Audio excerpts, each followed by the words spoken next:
Ngayon po ay martial law. Diba? Martial law. Kaya lang, sana po huwag na maging EDSA 3. Diba? Ngayong araw to, may problema yon. Sana mapag-pray po natin dahil ngayon. Okay? Kaya mag-iingat po. Now, ngayon po, nakita ko si bago eh. Oh, nakita ko to eh, galing dito eh. Kaya iba-iba. Ang sabi rito, it is more blessed to give than to receive. No? Ay, sabi dito, may tithe, special offering, Christmas, building fund, missions, floral gift, maging mga floral gift. Marami, di ba? Ginagawa. Easter, and then faith promise. Iba-iba talaga eh. Naisang natin. Okay? Kaya tayo meron, nagagawa natin. Pero tinatanggal natin yung iba. Wala lang, may lang naisip ko lang. Okay ba? Amen? Baka naintindihan nyo eh. Pero ito, nakita ko talaga, iba rin, nakita ko rin. Nakita ko rito, nagkaroon ng Pleasant Hill Baptist Church. Pupunta natin dito po. Si Arthur dito. Ang mangyayari po dito. Okay? Si Pastor Mac Hudson. Darating next year. Okay? Sana makarating dito. Amen? Makakapunta sila. Sana makarating po sila. Okay? Tapos ngayon, biglang nakita lang rin ito. Galing kami rito sa Greystone Baptist Church. Bakit nakita lang naman? Wala lang, naisip ko talaga. Nakikita ko eh. Diba, amen? Kasi sayang eh. Okay? Nakapunta ka rin kami dito sa ano sabi ito? Dito Lewisburg, West Virginia. Okay? Ayan. Sorry po, no? Nagagawa talaga eh. Pero ngayon, tama-tama, meron po tayo sa Piedmont College of Theology. Ngayon, meron po silang gagawin po ang graduation today. Amen? Gagawin po ngayon para Singapore. Ngayon, tama-tama, kaya lang, pupunta na ako, kaya lang ayaw eh. Kaya si Pastor Davis na lang. Okay? Pero ngayon, sabi po rito, buksan natin dito, ang sabi ngayon, dito sa 1 Timothy 6:10. 1 Timothy 6:10. Ano sabi dito? Sapagkat ang pag-ibig, saan? Sa pera, sa salapi, ay ugat ng lahat ng uri ng kasamaan.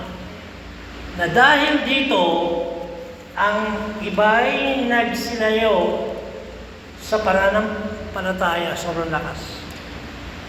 Pananampalataya at kanilang dinala sa kanilang mga sarili ang maraming kapanglawan.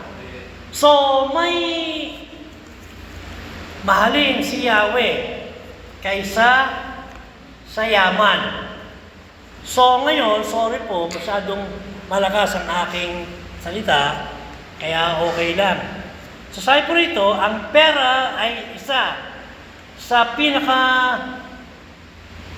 makapangyarihan bagay sa buhay ng tao. Bumibili ito ng mga mangyayari, pagkain, tirahan, kaginhawan, at impluensya.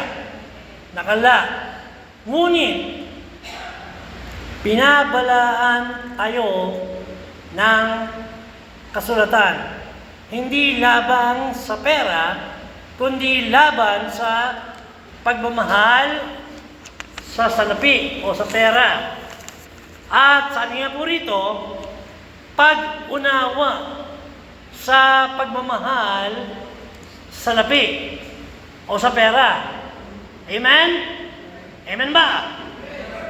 Amen ba? Parang mahina. Amen ba? Yan. Pagkaalala ng mga pera, wala ba siya kong tahimik? Ha? Tapos maraming pera, ayaw sumala. Magsasalita tayo Diba? Dito masyadong marami. Merong milyon. Ha? Merong mas malaki, may bilyon. Diba? May trilyon pa. Ganun talaga Kaya natin makikita Tama ba? Amen? Kaya dapat po natin, makita po natin kasi nag-aaral nga po natin talaga para natin maintindihan. Ang sabi po rito, ang pera ay hindi masama. Sometimes, mabuti o what? Masama. Tama ba? Amen? Merong mabuti, merong masama. Ang pera ay hindi masama. Ito ay isang neutral. Bakit? Na kasangkapan na maaring gamitin para sa mabuti o what? Masama. Issue ng puso ang pagmamahal sa pera. Paglalagay sa pera sa ibabaw ng Diyos. Paggawa nito bilang Diyos-Diyosan. Mga palatandaan na nagpagmamahal sa pera. Palaging nag-aalala kung sapat ang pera. Okay? Pwede pong maging sapat ang pera. Now, kasakiman at kakuriputan. Yan. Kakuriputan. Sorry kasi mahirap ng Tagalog Amen ba? Oo, kasi dati akong USA, naging America how can do? Okay? Okay, sa pagsasakripisyo ng relasyon o integridad para lamang kumita, pagsusukat ng halaga ng sarili, batay sa what? Sa yaman. So, mga panganib ng pagmamahal sa what? Sa pera. Bakit? Ang sinasabi po rito, spiritual na panganib. Okay? Nagiging Diyos-Diyosan. Sabi po dito sa Colossia 3:5. Colossa 3:5. Sabi po rito, patayin nga ninyo ang inyong mga sangkap ng katawang na nasa ibabaw ng lupa.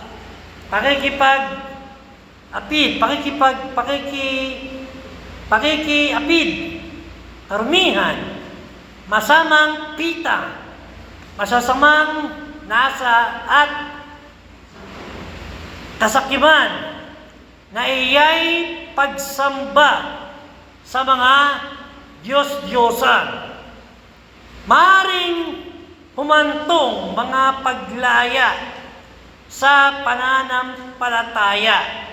Dito po sa 1 Timothy 6:10. 1 Timothy 6:10. Sapagkat ang pag-ibig sa salapi ay ugat ng lahat ng uri ng kasamaan. Nasa pagnanasa ng iba ay nangangagsinay sa pananampalataya at tinuhog ang kanilang sarili ng maraming mga talumpayan.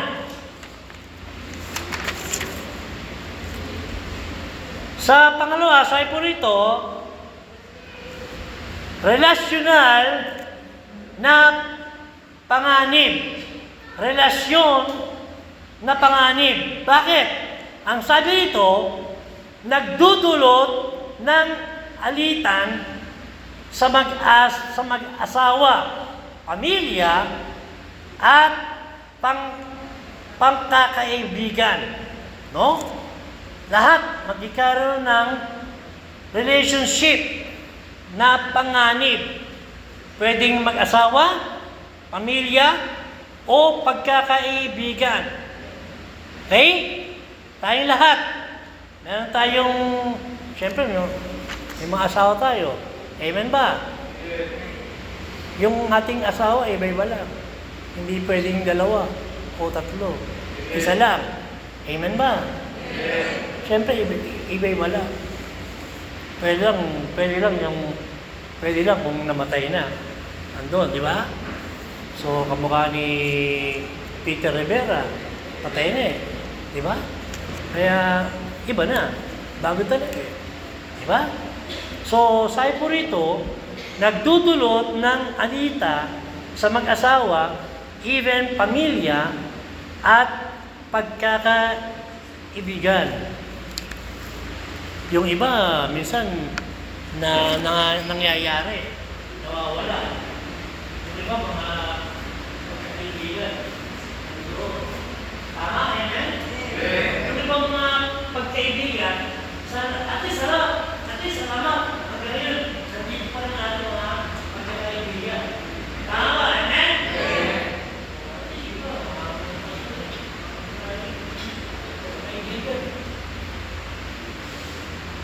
Sorry po, ano eh. So, sabi po rito, nagiging magkasarili at mapagsamantala sa kapwa. So, pangatlo, sabi po rito, emosyonal na panganib. Emosyonal na panganib. Nagdudulot ng matinding pag-alala, kawalan ng kasiyahan, at walang katapusang paghahangad ng higit pa. Nagiging imposible ang tunay na kasiyahan. Pang-apat po, ang sabi nga po rito, pang-apat, pananaw ni Yahweh, ni God, ng ating Panginoon sa yaman. Ha? Pananaw ni Yahweh sa yaman. Bakit? Si Yahweh ay hindi laban sa yaman. Maraming bayani ng pananampalataya ang naging mayaman. Just like si Abraham, si Job, and even si Lydia. Na of course, ang ating iniisip natin dito sa Bible para sure, para sigurado. Amen ba? Kaya dito napakamarami. Di ba? Talaga dito napakarami talaga eh. Dati ginagawa natin. Kamukha dito ngayon sa Philippines. Dati ang pinaka mayaman dati, mga kwan eh. Lalo mga SM dati. Tama, di ba? Pero ngayon, dati ngayon, pinakamarami sa Pilipinas, puro mga ano yata. Ang nais ng Diyos! Ang siwa, hindi siya. Gamitin niya si tama, ang isa. Kasi wala. Diba talaga eh? Lahat ngayon eh. Nagkakaproblema talaga eh. Ang nais ng Diyos, sapagkat ang pangasiwa, gamitin ng tama ang ipinagkatiwala niyang yaman. Mateo 25:29. Mateo 25:29. Sapagkat ang bawat mayroon ay bibigyan at siyang magkakaroon ng sagana. Ngunit ang wala, pati na panang nasa kanya ay aalisin sa kanya.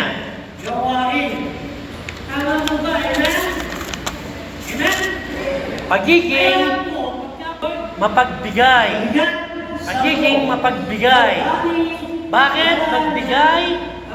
Sa nangangailangan ay sumusuporta sa kanyang gawain. Tama po ba? Amen? Amen? Kaya po, pagka po natin may ginagawa, kasi hindi dahil. Ha? Hindi dahil to.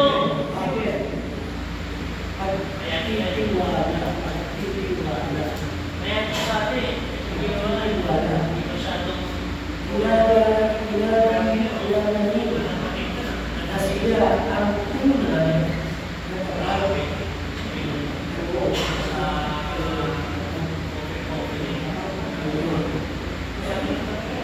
pero sa ito, bigay ang bawat isa ayon sa ipinas niya ng kanyang puso.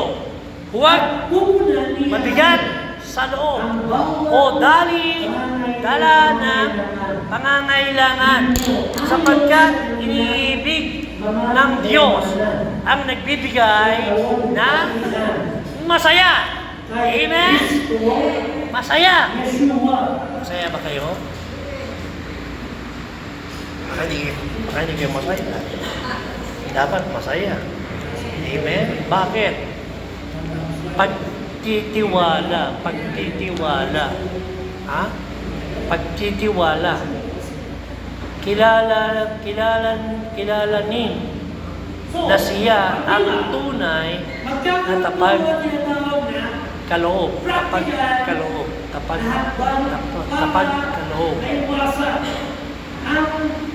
Philippians 4:19. At pupunan ni Yahweh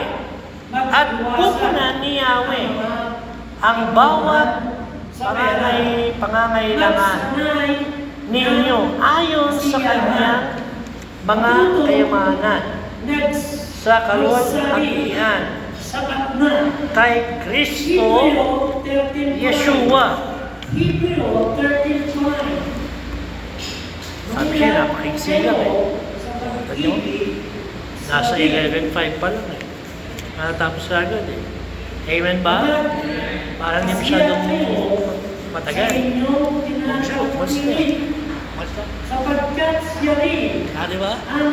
So, pang-lima, magkakaroon po mga tinatawag na practical na hakbang para maiwasan ang pagmamahal sa pera. Ulitin ko again. Mga practical na hakbang para mag-iwasan ang mga pagmamahal sa pera. Magsanay ng kasiyahan.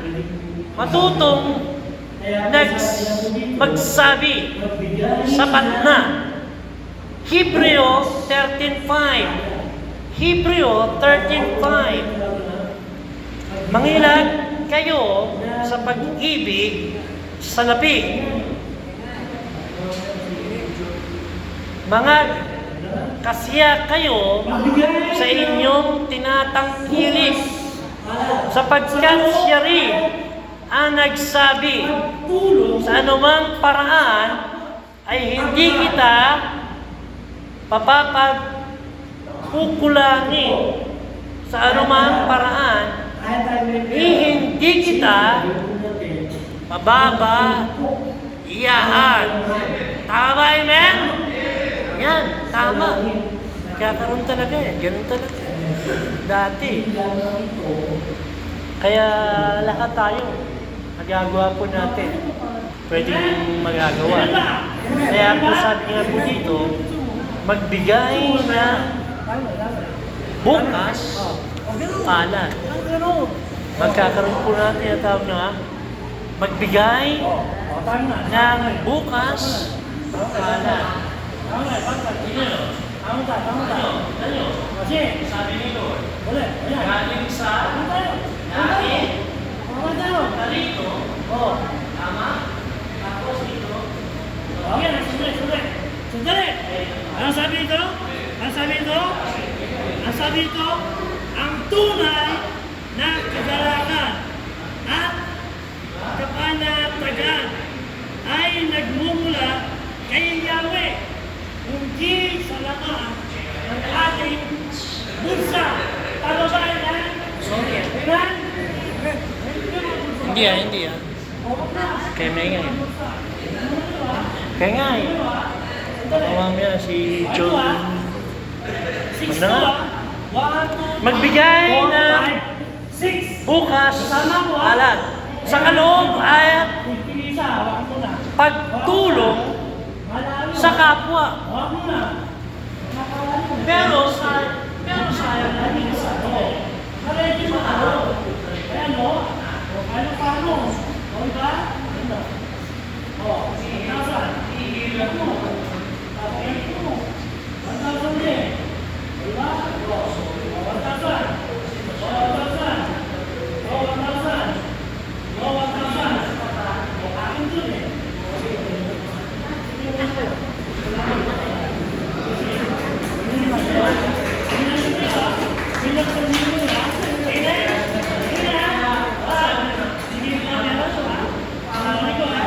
Amen ba?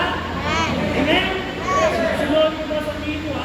Sabi na, kala nyo. O ngayon, bibigyan kayo nyo kasi wala kang bulsa. Tama di ba? Sa iyan. Amen? Sa iyan. Sa iyan ha. Ayan. Sa iyan ha.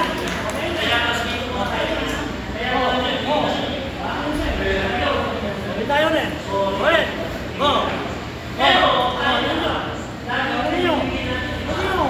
Ayan. Amen? Oh.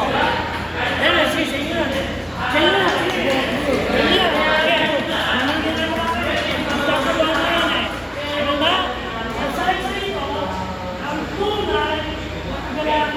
Magbigay ng bukas palad.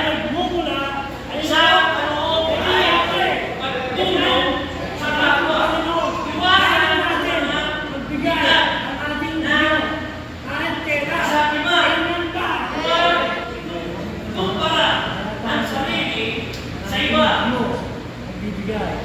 Mamuhay ayon sa kaya. So, magkaroon ng pananaw ng walang hanggan. Kasangkapan para sa ano? Ito po, tayong lahat, Magtiwala kahit tayo may pera, sa Kanya. simple, gawin po natin, mag-impok ng kayaman. Saan? Sa langit, ang ating Panginoon, sa heaven. Hindi lamang ito sa lupa. Now, kahit pa paano, marami na natin. Kahit pa paano. Amen? Kahit lahat tayo, okay lang. Lahat tayo ginagawa. Bako, okay lang. Pero, hindi ka mukha dito. Dito, dami ng mga hindi sa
Amen? Amen. Natapos at parang ng kanya. Ilan? Ilan years old ito? 37 years old. 37 years? Ang dami. Anong grade? Now, from place to finish, ano nangyari sa mga salamat kaya natutuwa natin sa mga kaya sabi ko yung kahit paano. Kaya sabi sa Mateo 6:20-21, Mateo 6:20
Pang-deal yan, pang-deal. At paano ginagawa? O, di ba? O, di ba, ginagawa, paano? Makakala niyo. Hindi ginagawa, ginagawa. Ay, paano? Di ba? So, sabi niya, ano? Bakit daw ang ating mga bulsa? Ano yan? Ano yan? Ha? Alam niyo, kaya ano yan? Matatapos na eh. Ha? Sabi dito, again, ang tunay na kagalakan at kapanalan at nagmumula kay Yahweh, hindi sa laman ng ating bulsa. So, hindi natin siya bukas. Ano talaga eh? No?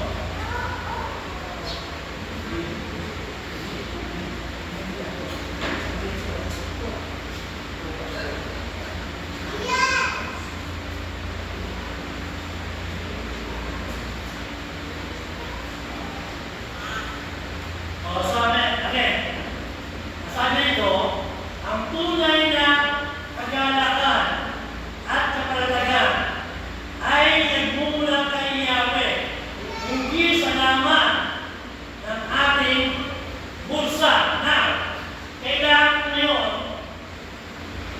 sinong meron mga 1,000? Sinong meron 1,000? Harap. 1,000. 1,000. Sino may 1,000? Pwede. 1,000. 1,000. Sino may 1,000? Harap, please. 1,000. Sino na? O yan. O yan. O dito po na. O dito. Basta. 1,000. O sino ba? 1,000. Ano pa? O. Yan. O yun. Ito na ito. Bilis. O 1,000. Baka wala. Sige. Ayun, 1,000. O, isa pa. O, isa pa. O, 3,000. 3 lang ito eh. Ano mga mata? Ano mga mata? O, yan. 4. 5. Sino 5? 5. O, 5. Ano yan? 5. O, 5. Eh, 6 eh. Dapat 6. Sama sa o, di ba?